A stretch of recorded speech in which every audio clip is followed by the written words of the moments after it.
Cell the unit of life. आप ये बोलेंगे, यहां पर सबसे पहला चैप्टर में क्वेश्चन पूछ रहा है कि what is that it is making an organism living, and या फिर what is that an inanimate organism, sorry inanimate thing do not have but a living organism has. Obviously the answer is the basic unit of life, that is the cell, right? So basic unit of life है जो कि एक organism को living बना रहा है, और basic unit life की दैट इज सेल नहीं है जो कि इनएनिमेट बना रहा है उस थिंग को। अब जो सेल है वो एक ऑर्गेनिज्म में कितने नंबर में प्रेजेंट है उसके हिसाब से the organism, living organism can be a unicellular, amoeba, bacteria, paramecium and so on, whereas the others which have number of cells are multicellular, हम हैं, plants हैं, other animals हैं and so on. Now a unicellular organism, PYQ, unicellular organism is capable of what?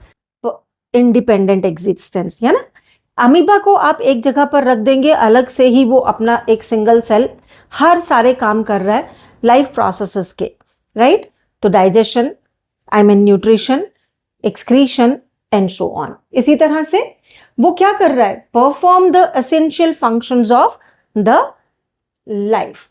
तो इसलिए वो independent existence कर पा रहा है। क्यों? क्योंकि वो परफॉर्म कर पा रहा है सारे एसेंशियल फॉर्म्स। कौन से थे एसेंशियल? जो आप लोगों ने 10th क्लास में पढ़े थे। एनीथिंग लेस देन अ सेल, एक सेल में क्या है? एक सेल में है द न्यूक्लियस, अगर वो यूकेरियोटिक सेल है, अदरवाइज उसमें है एक लिविंग मैट्रिक्स। लिविंग मैट्रिक्स में न्यूक्लियस प्रेजेंट हो सकता है या नहीं हो सकता है, बट डीएनए उसमें जरूर रहेगा, राइट?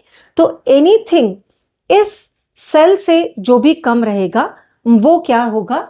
वो इंडिपेंडेंट एग्जिस्टेंस इंश्योर नहीं कर सकता है। जैसे कि अच्छा एग्जांपल है द वायरसेस। वायरसेस में प्रोटोप्लाज्म नहीं होता, लिविंग मैट्रिक्स नहीं होता, so they are dead outside the living organisms. Therefore, anything less than complete cell structure कौन सा है? The living matrix bounded by a membrane with or without cell wall and having a genetic material. The cell is thus यहाँ पर the fundamental what? Structural and functional unit of all living organisms. Structural इसलिए क्योंकि सभी organism cell से बने, and इसी तरह से फंक्शनल इसलिए जो भी एक बॉडी के अंदर सेल फंक्शन परफॉर्म कर रहा है वही फंक्शन जो है उसका as a sum total body का हो रहा है। डिस्कवरीज पे बात करते हैं तो सबसे पहले एक डेड सेल की डिस्कवरी की द रॉबर्ट हुक ने 1665 PYQ। उन्होंने अपना ये डेड सेल किस में देखा था? वो देखा था कॉर्क का सेल। वो कॉर्क का सेल ऑब्टेन किया था उन्होंने एक प्लांट जिसे हम बोलते हैं द क्वेरकस ट्री। तो क्वेरकस ट्री के कॉर्क को जब उन्होंने अपने माइक्रोस्कोप में सेक्शन देखा उसका, तो उन्होंने देखा हनी कोम्ब के जैसे स्ट्रक्चर्स देखे, यानी खाली खाली कंपार्टमेंट्स देखी थी उन्होंने अपने माइक्रोस्कोप में। उन्होंने उन खाली कंपार्टमेंट्स को नाम दिया था सेल्यूले। तो सेल की डिस्कवरी वहां से हुई थी, बट वो एक डेड सेल था। उन्होंने इस सेल को डिस्क्राइब किया था किसमें? द बुक माइक्रोग्राफिया में। लिविंग सेल को डिस्कवर किसने किया था? PYQ, एंटोन वॉन ल्यूवेनहोक ने। ह्यूमन स्पर्म भी उन्होंने माइक्रोस्कोप में फॉर द फर्स्ट टाइम देखा था, लिविंग सेल। अब लिविंग मैट्रिक्स की बात आती है तो वो सबसे पहले ऑब्जर्व किसने किया था? ड्यूजार्डिन ने। लेकिन ड्यूजार्डिन ने उसको एक अमीबा में, सार्कोडीन में देखा था, तो इसलिए उन्होंने उसका नाम क्या दिया था? सार्कोड रखा था। बट लेटर ऑन इस सार्कोड को नाम चेंज करके प्रोटोप्लाज्म दे दिया पुरकेंजी ने। तो Purkinje named the term protoplasm for the living matrix that is present in the cell. Robert Brown PYQ, इन्होंने 1660, सॉरी ये गलत लिख रखा है, राइट? सो इन्होंने न्यूक्लियस डिस्कवर किया था, PYQ अगेन। देन धीरे धीरे जैसे जैसे एडवांसमेंट होती रही वैसे वैसे क्या होता रहा? सेल के अंदर के स्ट्रक्चर्स जो हैं वो डिस्कवर होते रहे। Endoplasmic reticulum, Golgi apparatus and इसी तरह से प्रोकैरियोटिक सेल के भी स्ट्रक्चर्स डिस्कवर होते रहे, जो कि हम धीरे धीरे जैसे जैसे चैप्टर कर रहे हैं वैसे वैसे देखते रहेंगे। The cell theory came into consideration. तो सेल थ्योरी सबसे पहला पीवाईक्यू, किन्होंने यहाँ पर इसको प्रपोज किया था, किन्होंने इसको फॉर्मुलेट किया था? तो हम यहाँ पर दो नाम ले रहे हैं। द 1838 में स्क्लेडन ने, जो कि एक जर्मन बॉटनिस्ट है, पीवाईक्यू क्या देखा? उन्होंने प्लांट्स, डिफरेंट प्लांट्स को ऑब्जर्व किया और उन्होंने देखा कि all plants are composed of the different kinds of cells. ये डिफरेंट काइंड्स ऑफ सेल्स क्या कर रहे हैं? प्लांट्स के टिश्यूज फॉर्म कर रहे हैं। देन इसी तरह से 1839 पीवाईक्यू कौन है? German zoologist. पहले ये यहाँ पर इन्होंने ब्रिटिश लिख रखा था, बट आपको यहाँ पर जर्मन ही लिखना है, याद रखना है। अब चेंज हो गया नई एनसीईआरटी में। तो जर्मन जूलॉजिस्ट 1839 में उन्होंने क्या देखा? जूलॉजिस्ट थे। एनिमल्स को पहले उन्होंने ऑब्जर्व किया अपने माइक्रोस्कोप में और उन्होंने देखा कि all animal cells they are bounded by a membrane. तो प्लाज्मा मेम्ब्रेन की जो डिस्कवरी हुई थी वो यहाँ से इन्होंने की थी, श्वैन ने की थी। तो all animal cells have a outer thin layer, that is the plasma membrane. But however उन्होंने एक और बात देखी पीवाईक्यू कि प्लांट सेल्स का फीचर है क्या? An extra covering over the plasma membrane, that is the cell wall. So it is unique character of the plant cell. PYQ याद रखना है। सो श्वैन ने प्रपोज किया किसको? इसको कि bodies of plants and animals, तो all bodies of plants and animals, of all plants and animals क्या हो रहे हैं? They are composed of cells and the products of the cells, right? However PYQ, Schleiden and Schwann ने together formulate किया cell theory को। और cell theory क्या थी? All plants and animals are composed of cell and their products. But however यहाँ पर ये एक बात नहीं बता पाए थे कि ये जो सेल है एनिमल्स एंड प्लांट्स की बॉडीज में, वो एक्चुअल में कहाँ से आ रहा है। तो कहाँ से आ रहा है इसको दिया किसने? द रुडोल्फ विर्चो ने। PYQ, Rudolf Virchow, PYQ 1855।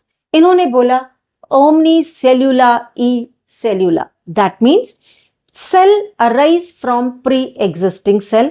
और इस तरह से जो पहले सेल थ्योरी दी गई थी उसको इन्होंने एक्सपैंड कर दिया। तो एक्सपैंड कैसे हो गया यहाँ पर? तो आज हम जो सेल थ्योरी देख रहे हैं उसमें क्या है?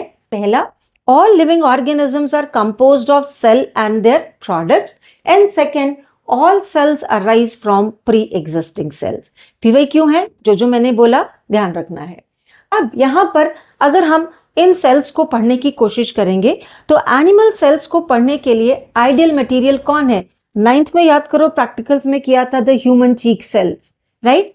एंड इसी तरह से 9th में ही हमने अनियन पील्स के सेल्स को लेकर के क्या किया था? माइक्रोस्कोप में देखा था। तो आइडियल प्लांट सेल को पढ़ने का मटेरियल कौन है? The onion peel cell, right? अब देखते हैं यहां पर क्या बोल रहा है कि एक सेल जो है वो यहां पर बाउंडेड बाय अ मेम्ब्रेन। सो इसके अंदर एक डेंस साइटोप्लाज्म है एंड इन डेंस साइटोप्लाज्म को बाउंड किया गया है एक मेम्ब्रेन से, that is the plasma membrane. However this dense membrane bound nucleus is found to occur in the cytoplasm. However, ये जो न्यूक्लियस है वो सिर्फ यूकैरियोटिक सेल्स में है, बट प्रोकैरियोटिक सेल्स में ये मेम्ब्रेन बाउंड न्यूक्लियस एब्सेंट है। Then this nucleus contain the genetic material. However, ये जेनेटिक मटेरियल जो डीएनए है वो किसके अंदर है? क्रोमोसोम के अंदर है। स्टेटमेंट बेस्ड क्वेश्चन याद रखना है क्या? Nucleus contain chromosomes and in turn chromosome contain the genetic material DNA. अब ये जो जेनेटिक मटेरियल डीएनए है वो दोनों प्रोकैरियोट्स एंड यूकैरियोट्स में प्रेजेंट है, बट लेकिन न्यूक्लियस जो है वो यूकैरियोट्स में है, न्यूक्लियस नहीं है किसमें? प्रोकैरियोट्स में। Semi fluid PYQ, semi fluid जो मैट्रिक्स है cytoplasm that occupies the volume of the cell. तो ज्यादातर सेल में कौन प्रेजेंट है? साइटोप्लाज्म है, सेमी फ्लूइड है। आपको याद रखना है किसमें? दोनों प्रोकैरियोट्स में एंड यूकैरियोट्स में। आप देखेंगे पीवाईक्यू अगेन ये जो साइटोप्लाज्म है that is the main arena किसका, ऑफ द केमिकल रिएक्शंस। ये जो केमिकल रिएक्शंस हैं वही एक सेल को लिविंग रख रहा है। तो सेल को लिविंग कौन रख रहा है, the protoplasm, that is the place where the chemical reactions are taking place, and thus living state is due to the chemical reactions that are occurring in the cytoplasm. याद करो anabolism and catabolism जो हम लोगों ने living world में पढ़ा था। Then eukaryotic cells में मेम्ब्रेन बाउंड ऑर्गेनेलिज मिलेंगी, लेकिन प्रोकैरियोटिक सेल्स में ये मेम्ब्रेन बाउंड ऑर्गेनेलिज नहीं मिलती हैं। कौन सी है membrane bound organelles, endoplasmic reticulum, Golgi apparatus या गोल्जी कॉम्प्लेक्स भी कह देते हैं, लाइसोसोम्स, देन इसी तरह से माइटोकॉन्ड्रिया, माइक्रोबॉडीज, वैक्यूल, ये सारे यूकैरियोटिक सेल्स में मिलेंगे। हालांकि प्रोकैरियोटिक सेल्स में भी वैक्यूल्स मिलेंगे, बट जो वैक्यूल्स हैं वो वहां पर कौन से होते हैं, गैस वैक्यूल्स होते हैं। राइबोसोम्स आपको दोनों प्रोकैरियोटिक एंड यूकैरियोटिक सेल्स में मिलेगा, अगेन पीवाईक्यू, बट हाउएवर यहां पर राइबोसोम पीवाईक्यू कैसा है, मेम्ब्रेन बाउंड नहीं है, और हाउएवर साइटोप्लाज्म में प्रेजेंट है। बट यहां पर आप देखेंगे साइटोप्लाज्म के अलावा एक यूकैरियोटिक सेल में ये राइबोसोम्स आपको या तो माइटोकॉन्ड्रिया में या फिर यहां पर हम लोग बोल देते हैं प्लास्टिड्स और क्लोरोप्लास्ट में, एंड इसके अलावा bounded with the endoplasmic reticulum, right, for the protein synthesis. तो ये पीवाईक्यू है, याद रखना है। नाउ अब आप देखोगे कि जो सेल हैं वो वेरी करते हैं शेप में एंड उनके साइज में and also in their activities. Statement based question, again यहां पर असर्शन रीजन भी है। यहां पर असर्शन रीजन में क्या है, the shape varies. Why the shape varies, because they are performing their functions. तो जो फंक्शन वो परफॉर्म कर रहा है उसके हिसाब से एक सेल का क्या है, शेप है। जैसे से फॉर एग्जांपल आप देख लो, आप आरबीसीज देखते हैं कैसे हैं, बाइकॉन्वेक्स है और बाइकॉन्केव है, और वो आप देखोगे कि उनको अपनी शेप क्यों ऐसी करनी है, ताकि वो ब्लड वेसल्स में क्या ना हो जाए, क्लॉग ना हो जाए, और इस तरह से ऑक्सीजन को अच्छी तरह से सप्लाई करते रहें, टिश्यूज तक पहुंचा सकते हैं। इसी तरह से आप देखोगे नर्व सेल्स कैसे हैं, इलोंगेटेड है, ब्रांच्ड है, क्यों, क्योंकि उन्होंने क्या करना है, नर्व इंपल्स को ट्रांसपोर्ट करना है ट्रांसमिट करना है from one part of the body to the another, right. इसलिए जो शेप है वो वेरी कर रही है, assertion reason with respect to the function. The shape, the size of the cell varies, PYQ, again assertion reason के साथ में भी आ रहा है, लेकिन अब यहां पर रीजन किसके हिसाब से दे रहे हैं, assertion reason by coding the examples, exemplified by, कैसे, माइकोप्लाज्मा आपको याद रखना है 0.3 micrometer in length, bacteria 3 to 5 micrometer in length, याद रखना है, ये बार बार पीवाईक्यू है। लार्जेस्ट सेल यहां पर यूकैरियोटिक ऑस्ट्रिच एग है, जो कि 130-170 कैसा है, मिलीमीटर है, या हम ये बोल दें 15 to 20 सेंटीमीटर्स का है। RBC 7.0 micrometer eukaryotic. Nerve cells some of the longest cells हैं, ये इंफॉर्मेशन आपको याद रखनी है। अब आप देखोगे यहां पर जो शेप है वो वेरी कर रही है, कैसे, they can be disc like, they can be polygonal, they can be columnar. आप देखो कॉलमनर जब हम लोग यहां पर आप देखेंगे आपके एपिथेलियल सेल्स। इसी तरह से दे can B cuboid epithelial cells, they can B thread like, they can be even irregular.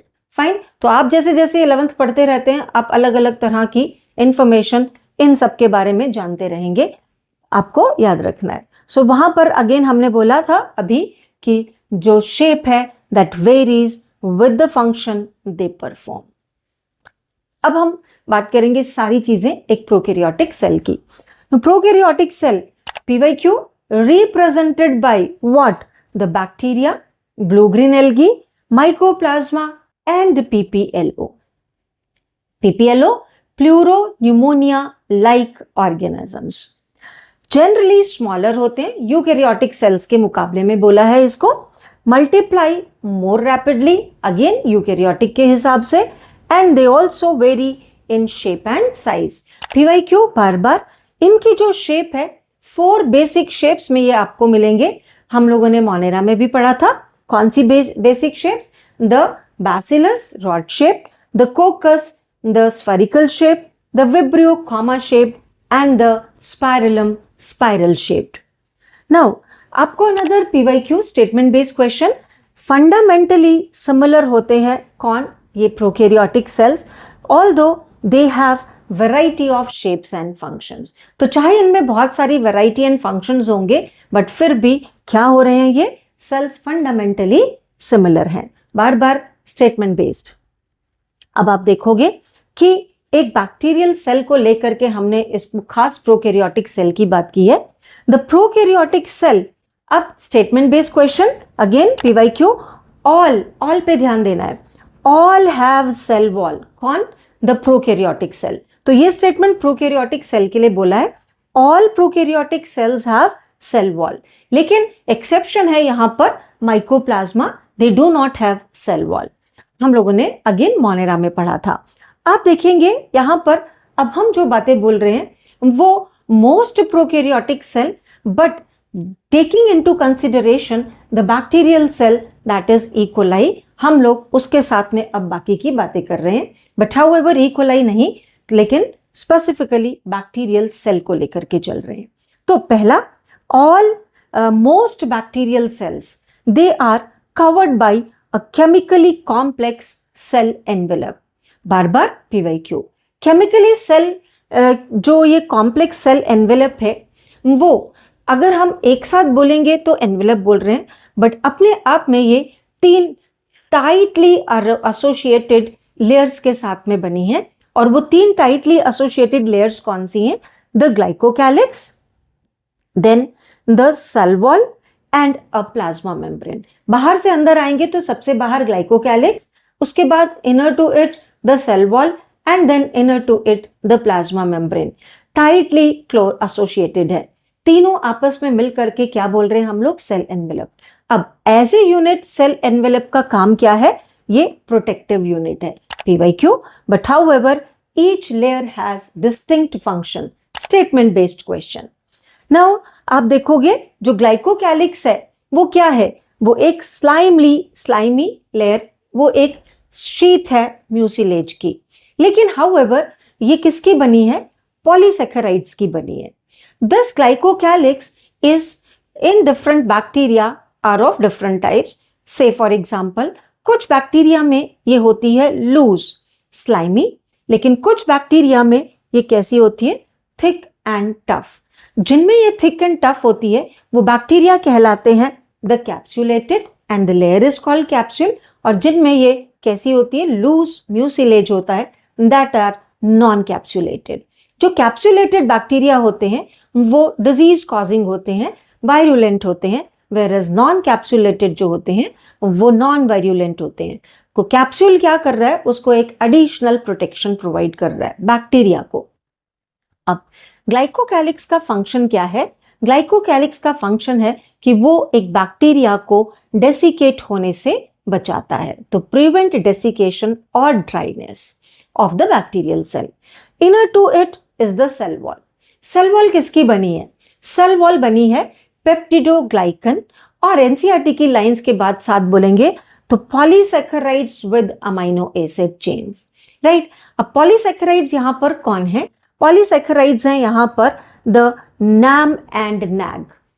NAM alternating with NAG, right. Polymer है ये. NAM कौन है, N एसिटाइल. NAM कौन है, N acetyl muramic acid. NAG कौन है, N एसिटाइल ग्लूकोजामिन. दोनों carbohydrates की हम बात करेंगे और इस तरह से पॉलीमर ग्लाइकोसिडिक लिंकेज के साथ में. हाउएवर आपस में ये क्रॉस लिंक्ड है किसके साथ में, एमाइनो एसिड की चेन के साथ में. 4 अमाइनो एसिड्स या 5 अमाइनो एसिड्स हो सकते हैं अलग अलग बैक्टीरिया में. So it is also known as peptidoglycan. Peptido word किससे आ गया, अमाइनो एसिड की चेन से. ग्लाइकन किससे आ गया, पॉलीसैकेराइड की पॉलीमर से. राइट. तो इस तरह से सेल वॉल किसकी बनी है, द पेप्टिडोग्लाइकन और म्यूरेन. सेल वॉल इंपॉर्टेंट है. यहां पर अनदर पॉइंट, सेल वॉल यहां पर आप देखोगे कि जो क्या कर रहा है, it is actually preventing the cell. कैसे, बाय बर्स्टिंग, राइट। तो जब यहाँ पर अगर हम एंडोस्मोसिस की बात करते हैं, पानी अंदर आता है, तो सेल क्या करता है, बैक्टीरिया सेल को प्रोटेक्ट करता है फ्रॉम बर्स्टिंग। इसके अलावा वो उसको क्या दे रहा है, रिजिडिटी दे रहा है, so provides rigidity and prevent the cell from bursting.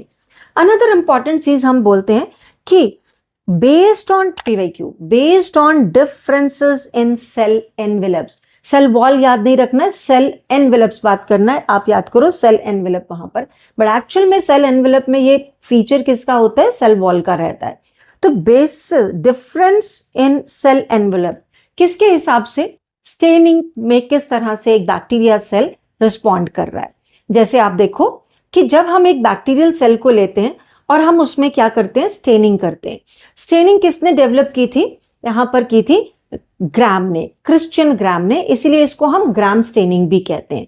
तो क्या किया, बैक्टीरियल सेल लिया हमने स्लाइड पे, उसके ऊपर हमने क्या कर दिया, ग्राम स्टेन डाल दिया। और ग्राम स्टेन कौन है, क्रिश्चियन वायलेट स्टेन, तो पर्पल कलर ले रहा है, वायलेट कलर ले रहा है। 15-20 मिनट के लिए रखने के बाद में उसको स्लाइड को टिल्ट कर देते हैं और उसमें क्या हो जाता है, अब वहां पर सिर्फ बैक्टीरिया और उसने कलर ले लिया, कौन सा, पर्पल। अब फिर उसके बाद में हम उसके ऊपर क्या डाल देते हैं, आयोडीन सोल्यूशन डाल देते हैं, फिर थोड़ी देर के लिए रखते हैं, फिर उसको टिल्ट करके हटा देते हैं। अब यहाँ पर क्या होता है, हम उसको वॉश करते हैं। पहले वॉश कर रहे हैं हम उसको अल्कोहल से, या फिर हम बोलते हैं इथाइल अल्कोहल से, या फिर एसीटोन से, या फिर यहाँ पर अब हम उसको बाद में करते हैं वाटर से। वॉश करने के बाद में अब हम देखते हैं माइक्रोस्कोप में उस स्लाइड को। माइक्रोस्कोप में हम क्या देखते हैं कि क्या उस स्लाइड में जो बैक्टीरिया है उसमें वो क्रिश्चियन वायलेट स्टेन का पर्पल कलर है या पर्पल कलर रिटेन नहीं हुआ है। If the purple colour is retain, that is a gram positive bacteria. If that colour is not retained, that means it is washed away with the organic solvent, that is जैसे अभी हम लोगों ने लिया था यहां पर एसीटोन या फिर इथाइल अल्कोहल, तो वहां पर वो क्या हो जाते हैं, कलरलेस रहते हैं। लेकिन देखने तो है ना बैक्टीरिया को हम लोगों ने माइक्रोस्कोप में, तो इसलिए हम यहां पर क्या करते हैं, एक काउंटर स्टेन यूज करते हैं, and that counter stain is safranin which gives pink colour to the bacteria, right. तो इस तरह से जिनमें स्टेन रिटेन हो रहा है ग्राम पॉजिटिव, और जिनमें रिटेन नहीं हो रहा है ग्राम नेगेटिव। अब इसके बाद में आप क्या देखोगे कि बैक्टीरिया सेल के पास में inner to the cell wall is present the plasma membrane. Plasma membrane important, again PYQ, first selectively permeable है, second ये उसी चीज की बनी है जो हमारे यूकेरियोट्स में बनी है, that is lipid bilayer and the proteins। और इसी तरह से यहां पर another statement based question, क्या it interacts with the outside world, है ना। क्यों, क्योंकि ये यहां आउटसाइड वर्ल्ड के हिसाब से क्या हो रहा है, यहां पर इनफ्लो और इफ्लक्स हो रहा है सब्सटेंसेस का। इसके बाद आप क्या देखोगे, इसके अंदर प्रेजेंट है the semi fluid matrix, that is the cytoplasm. However आप एक बैक्टीरियल सेल में देखोगे कौन, the genetic material. Another PYQ, genetic material कैसा है, जेनेटिक मटेरियल है the DNA, double stranded DNA, बार बार पीवाईक्यू। लेकिन वो डबल स्ट्रैंडेड डीएनए कैसा पैकेज्ड है, packaged into the centre of the cell, and that is a nucleoid. Nucleoid nucleus के जैसा, क्यों, क्योंकि टिपिकल अगर हम एक मेम्ब्रेन बाउंड न्यूक्लियस की बात करते हैं वो नहीं है, पहले हमने बताया था। तो न्यूक्लियोइड में पैकेज्ड है ये डबल स्ट्रैंडेड डीएनए, लेकिन कैसा है, नेकेड है, ओपन है, सर्कुलर है यहां का जेनेटिक मटेरियल। नेकेड यहां पर क्यों है, PYQ assertion reason, because N for naked, N for nuclear membrane, ऐसे याद रखना है। तो not bounded by nuclear membrane, therefore naked. Open क्यों है, ओपन इसलिए है क्योंकि इसके पास में हिस्टोन प्रोटीन्स नहीं है इसको पैक करने के लिए, इसको सेंटर में रखने के लिए बैक्टीरियल सेल के। So even though it is packaged with the help of basic proteins, but not the basic proteins, that is histones, इसीलिए ओपन है। लेकिन सर्कुलर है, लूप्स में ये अरेंज्ड है in the centre of the cell. Then यहां पर ये सिंगल क्रोमोसोम है, पीवाईक्यू बार बार, और इसी तरह से ये वाला जो डीएनए है जो न्यूक्लियोइड के अंदर प्रेजेंट है, that is the genomic DNA, यानी जो जीनोम की तरह काम कर रहा है, यानी कि जो हमारे जीन्स को कैरी कर रहा है, सेल के प्रॉपर फंक्शनिंग के लिए. However, in addition to this genomic DNA, there is an extra DNA that is the plasmid. PYQ bar bar extra chromosomal DNA all bacterial cells में होता है, that is the plasmid.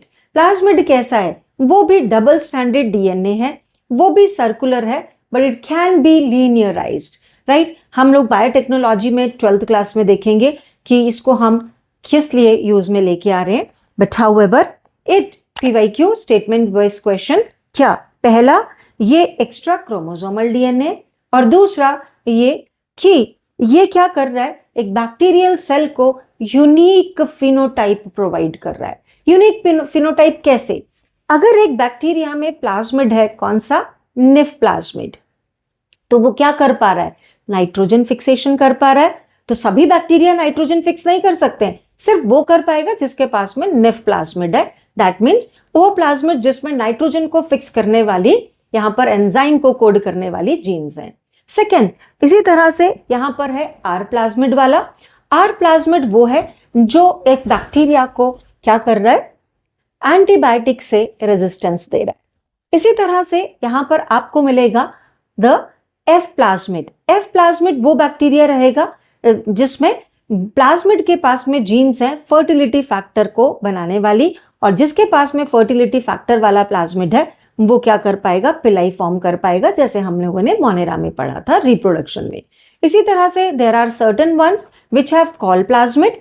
Call plasmid वो वाले होंगे जो कि coalition factor के लिए कोड करते हैं और वो दूसरे बैक्टीरिया के लिए हार्मफुल होते हैं. और इसी तरह से कुछ होते हैं डिग्रेडेटिव टाइप्स जिनमें वो क्या कर पा रहे हैं? ऑर्गेनिक मैटर को डिग्रेड कर पा रहे हैं. जैसे कि आपने अगेन मोनेरा में पढ़ा था, एक बैक्टीरिया जो कि ऑयल स्पिल्स को क्लियर ऑफ कर पाता है. क्यों? क्योंकि उसके पास में डिग्रेडेटिव प्लाज्मिड है. सो प्लाज्मिड PYQ क्या कर रहा है? यूनिक फिनोटाइप दे रहा है एक बैक्टीरिया को. देन इसके बाद में आते हैं अगेन साइटोप्लाज्म में आपको और क्या मिलेगा? The mesosome. Mesosome another PYQ क्या है? ये मेम्ब्रेनस एक्सटेंशन है. और ये जो एक्सटेंशन है किसका एक्सटेंशन है? प्लाज्मा मेम्ब्रेन का एक्सटेंशन है, but however into the cell. PYQ mesosome आपको क्या है? एक सेल इंक्लूजन है, राइट? मेम्ब्रेन की एक्सटेंशन है, सेल इंक्लूजन है, एक्सटेंशन है प्लाज्मा मेम्ब्रेन का. सेकेंड, ये अलग अलग शेप्स में आपको मिलेगा. It can be vesicular, tubular और lamellar. Again it is performing many functions. ये सारे फंक्शंस PYQ हैं. क्या क्या फंक्शन परफॉर्म कर रहा है? फंक्शन परफॉर्म कर रहा है वॉल फॉर्मेशन का, यानी कि जब एक बैक्टीरिया सेल बाइनरी फिजन में जाता है तो सेप्टा को फॉर्म करने में एक बैक्टीरियल सेल से दो डॉटर सेल्स जब बन रहे हैं तो उसमें ये बीच वाला सेप्टा फॉर्म करने में मीसोसोम ही हेल्प करता है. देन डीएनए की रेप्लिकेशन. तो डीएनए जब एक से दो, तो डीएनए जो दो हैं दो बन जाते हैं. अब उसको इक्वली डिस्ट्रीब्यूट करना दो डॉटर सेल्स में, वो भी किसका काम है? यहां पर मीसोसोम का. और इसी तरह से ये हेल्प करेगा. इसके पास में रेस्पिरेटरी एंजाइम्स हैं तो रेस्पिरेशन में हेल्प कर रहा है. हाउएवर ये सिक्रीशन में भी हेल्प कर रहा है. तो क्या कर रहा है? Increase surface area for respiration and secretion. ये जितने भी मैंने पॉइंट्स यहां पर मीसोसोम के लिए बोले हैं इंपॉर्टेंट है, बट हाउएवर ये क्या है? इंक्लूजन बॉडी है. और इंक्लूजन बॉडी का जब भी हम नाम लेंगे तो आपको यहां पर एमेम्ब्रेनस रखना है. अनदर PYQ आप क्या देखोगे कि साइनोबैक्टीरिया में एक मेम्ब्रेनस स्ट्रक्चर आपको देखने को मिलेगा एंड दैट इज क्रोमैटोफोर. जहां पर भी क्रोम वर्ड आता है उसको आपको पिगमेंट के साथ में एसोसिएट कर देना है. तो क्रोमैटोफोर का मतलब साइनोबैक्टीरिया में ही मिलेंगे. और ये क्रोमैटोफोर्स क्या कर रहे हैं? स्टोर कर रहे हैं पिगमेंट्स को, राइट? कौन से पिगमेंट है? बैक्टीरियोक्लोरोफिल्स. ठीक है, तो फोटोसिंथेटिक बैक्टीरिया साइनोबैक्टीरिया हैं जिनमें ये पिगमेंट स्टोर करेंगे. PYQ. अब आप देखोगे यहां पर कि प्लाज्मा मेम्ब्रेन ही एक्सटेंड हो करके कुछ सरफेस स्ट्रक्चर्स बना रही है. सरफेस स्ट्रक्चर्स PYQ कौन कौन से हैं? फ्लैजेला, पिलाई and fimbri. They are surface structure. They are formed by the extension of the plasma membrane. Right? अब ये क्या कर रहे हैं? Flagella, पहला point, the number of flagella varies. It is thread-like. Also, flagella का जो नंबर वेरी कर रहा है वो कैसे, यहां पर आप देखोगे एक फ्लैजेला बैक्टीरिया के एक एंड पे है, मोनोट्राइकस। एक फ्लैजेला बैक्टीरिया के किस तरफ है, दोनों तरफ है, दो एंड्स पे हैं अलग अलग, द एम्फीट्राइकस। बहुत सारे फ्लैजेला एक एंड पे हैं, सिफेलोट्राइकस। बहुत सारे फ्लैजेला दोनों साइड्स पे हैं, द लोफोट्राइकस। हाउएवर बैक्टीरिया के सारी तरफ हैं फ्लैजेला, द पेरीट्राइकस। बैक्टीरिया पे फ्लैजेला है ही नहीं, एट्राइकस। तो फ्लैजेला का नंबर वेरी हो सकता है और उसकी जो जगह है कहां पर है वो भी वेरी कर सकता है। पीवाईक्यू, फ्लैजेला बना हुआ है किसका, फ्लैजेलिन प्रोटीन्स का, एंड इसके पास में है 9+0 अरेंजमेंट, राइट। 9+0 अरेंजमेंट इनफैक्ट नहीं है जैसी यूकेरियोट्स में होती है। किसका बना है, फ्लैजेलिन का, जो कि स्पाइरली अरेंज्ड रहती है। अब यहां पर आप देखोगे जो फ्लैजेला है, अनदर पीवाईक्यू, 3 पार्ट्स में डिवाइडेड है, जैसे कि हम बोल देते हैं the basal body, then the bent hook and the filament. Another PYQ, filament is the longest part of the flagella. क्या काम कर रहा है, लोकोमोशन में मदद कर रहा है, 360 डिग्री रोटेटरी मूवमेंट शो करता है। अनदर इज पिलाई।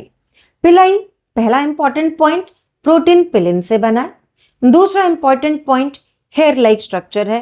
एंड तीसरा इंपॉर्टेंट पॉइंट, ये बैक्टीरिया को क्या कर रहा है, सेक्सुअल रिप्रोडक्शन में हेल्प कर रहा है, to attach the another bacteria by forming a conjugation bridge to transfer the part of genetic material from one bacterium to the another bacterium. And आप देखोगे कि ये सिर्फ उन्हीं में बनेगा जिनके पास में फर्टिलिटी फैक्टर होता है, प्लाज्मिड एफ फैक्टर वाला है।